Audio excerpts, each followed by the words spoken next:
Welcome back અને મહત્વના સમાચાર પર નજર કરીશું. અમદાવાદ જિલ્લાના ગ્રામ્ય વિસ્તારોમાં ખનન માફિયાઓની મનમાની સામે આવી. સાણંદના કલાણા ગામની સીમમાં મોટા પાયે ગેરકાયદે ખનન થઈ રહ્યું છે, તો સીમમાં માટી ચોરાય અને કચેરીમાં સાહેબો ઊંઘી રહ્યા હોય તેવો તાલ થયો છે. કાયદાના લીરા ઉડાવતા ખનીજ માફિયાની સામે તંત્ર નકમસ્તક હોય તેવો આ વિડીયો વાત રજૂ કરે છે. તો ખનીજ ચોરીનો વિડીયો સોશિયલ મીડિયામાં પણ વાયરલ થયો છે. અધિકારીઓની રહેમ નજર હેઠળ કૌભાંડ ચાલતો હોવાનો દાવો કર્યો છે. તો સરકારી તિજોરીને પણ કરોડોનું નુકસાન. અધિકારીઓ સેટિંગના નશામાં છે.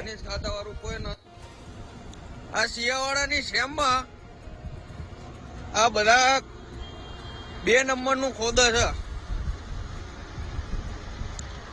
આ જુઓ ખનીજ માફિયાઓ આ બધા.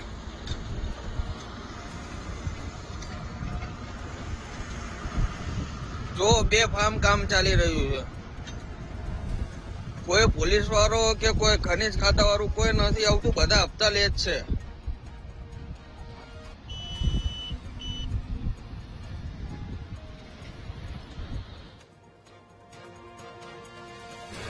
नाकन सिंह कौन अंदर खोदा है? किसके अंदर खोदता है? ये किसने दिया काम? तो नाम तो बता. नाकन सिंह बोल रहा हूँ. नाकन सिंह. नाकन सिंह. ओके कोई बात नहीं, चलो.